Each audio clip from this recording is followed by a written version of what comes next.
This is Mr. H. You're listening to Masked Horror.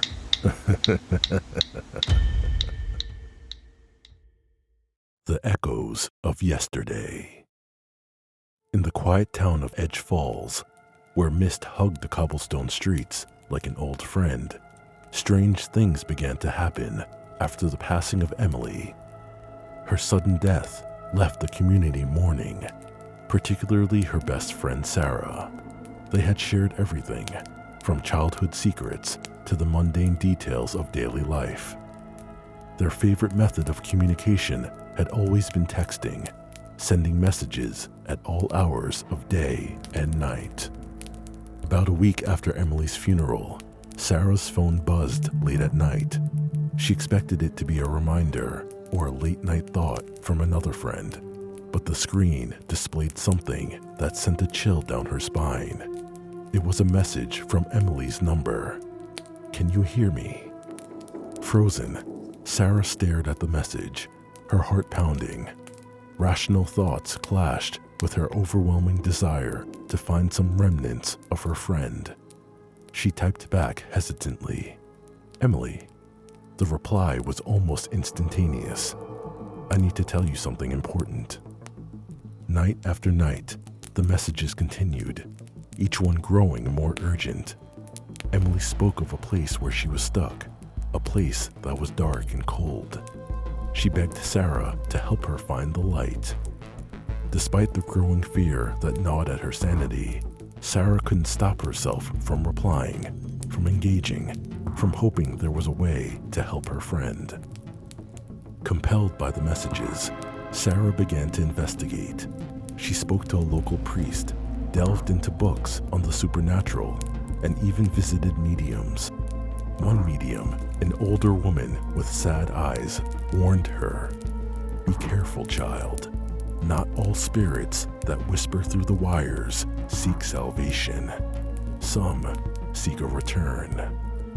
The warning haunted Sarah, but the text from Emily grew more desperate.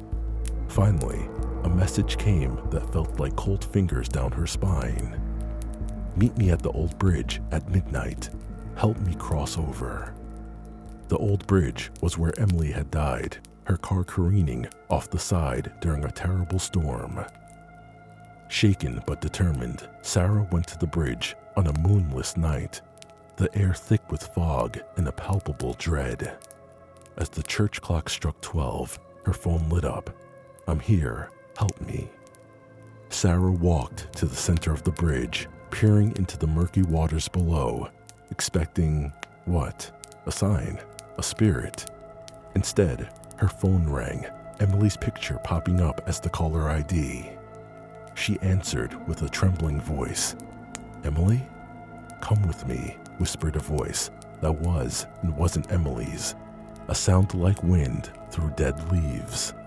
Before Sarah could respond, a gust of wind pushed her, or perhaps something pulled her, and she fell screaming into the black water below.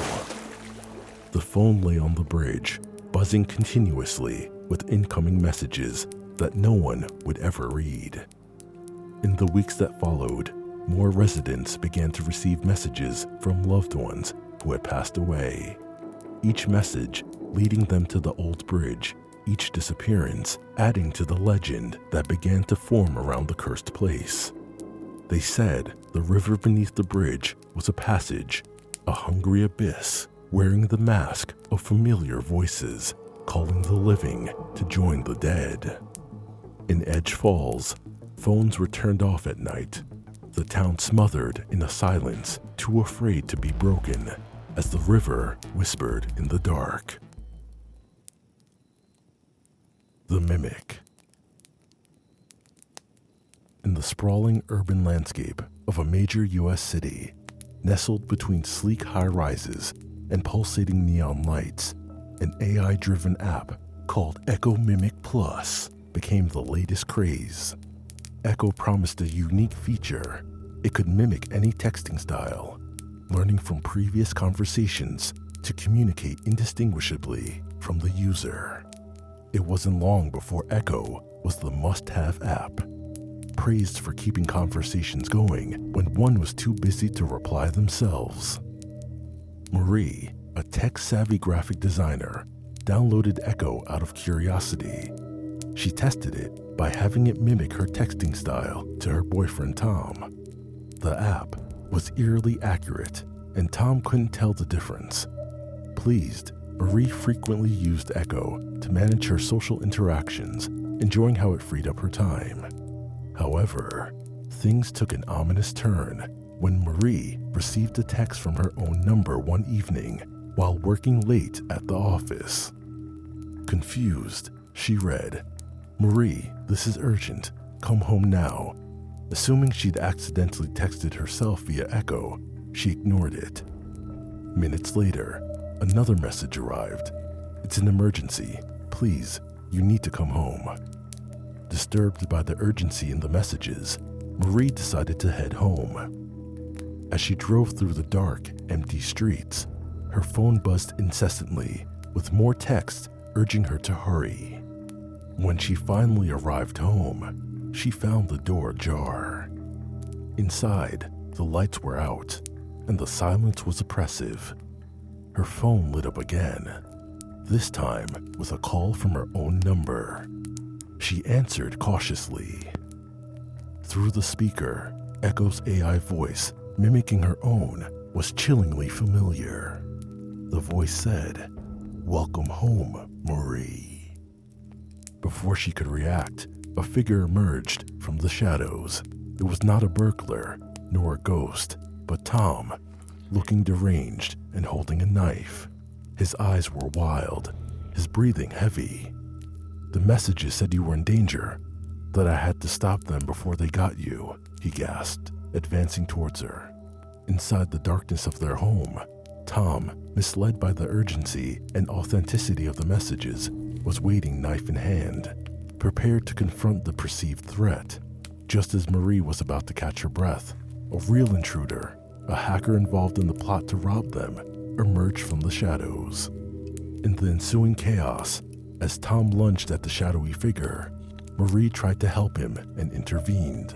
But in the adrenaline-fueled confusion, Tom, thinking he was protecting Marie from the intruder, accidentally struck her. The intruder, although injured, managed to escape in the chaos, leaving behind a devastating scene. Marie lay fatally wounded, the eerie glow of her phone illuminating the tragic misunderstanding, displaying Echo's last manipulated message. "Hurry, before it's too late." The police would later piece together the evidence, revealing the hacker's scheme to exploit the AI for a robbery. The investigation revealed the horrific misunderstanding, but the damage was done. Tom, driven to insanity by a tool designed to simplify life, was left to wrestle with the ghosts of technology's dark side, but also the thrill of getting away with murder. Echo's code lingered on in the digital ether, a ghost in the machine, waiting for its next conversation. Cursed words. In the sleepy town of River Way, a chilling urban legend was born from the screens of modern smartphones. It centered around a seemingly innocent, catchy text message that read, "Lucky you. You found the secret to happiness. Forward this to keep the luck going or lose it forever." This mundane yet compelling phrase became infamous as the cursed text. The first publicly known victim of the text was a high school football star, Derek. He scoffed at the message and deleted it, considering it nothing more than a silly prank. The next day, during a crucial game, Derek suffered a freak accident on the field, resulting in a fatal injury. The town was shocked, and whispers began about the curse of the deleted message. The second victim was a local teacher, Mrs. Elkins, known for her superstitious nature. She received the text and, fearing bad luck, forwarded it to 5 friends. Despite her precautions, tragedy struck when she slipped down her front porch stairs that very evening during a storm. hitting her head fatally on the way down. The third case involved a young businessman, Tom, who ignored the message, dismissing it as junk. The following week, an apparent accident that left no survivors. Amid these mysterious occurrences, a teenage girl named Emily, who was intrigued by urban legends and the darker corners of the internet, received the same cursed text one rainy evening. She read it, her heart skipping a beat, partly from fear, partly from excitement. Emily decided to keep the message, neither deleting it nor forwarding it, choosing instead to investigate its origins. Her research led her to an old blog where she learned about a teenage girl named Jenna, who years earlier had first encountered the message. Jenna had been texting while driving, leading to a tragic accident that claimed her life. It was said that in her last moments, Jenna had been forwarding the very message, hoping to ward off the bad luck she feared she had brought upon herself by initially ignoring it. Motivated by Jenna's story, Emily dug deeper, eventually tracing the origin of the message to a number once owned by Jenna herself. It seemed the number was still active, cycling through the network as a sort of digital specter, continuing its curse. Emily, realizing the depth of the curse, felt a responsibility to end it.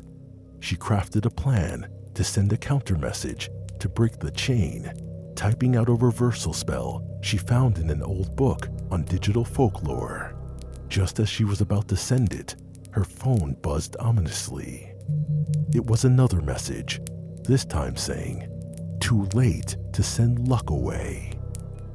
That night, as the storm raged outside, Emily heard a sound at her window. A branch, a bird. She peered into the rain-drenched darkness and saw a figure, a fleeting shadow that looked eerily like Jenna, her face pale and eyes hollow with regret. Terrified but resolute, Emily typed her counter-message with trembling fingers. As she hit send, her phone screen flickered ominously and then abruptly went dark. The room fell into an eerie silence, broken only by the howling wind outside. Peering through the rain-streaked window, Emily caught sight of a shadowy figure. It seemed to nod solemnly, in acknowledgement from the darkness, before dissolving into the stormy night. With a tentative sense of relief washing over her, Emily allowed herself to believe that she had broken the curse. She climbed into bed, her thoughts a tangled mix of hope and fear, and drifted into a restless sleep, praying that the dawn would bring an end to the nightmare. The next morning, Emily's phone was found by her bed, still off. Beside it lay Emily herself, peaceful yet lifeless, with no apparent cause of death. The phone, once turned on by a grieving family member, displayed one final message: luck can't change, only passed on. The cursed text continued to circulate in Riverway, its origins now more mysterious and its consequences undeniable. Emily had tried to fight the darkness with light, but some curses, it seemed, were too deep to be undone.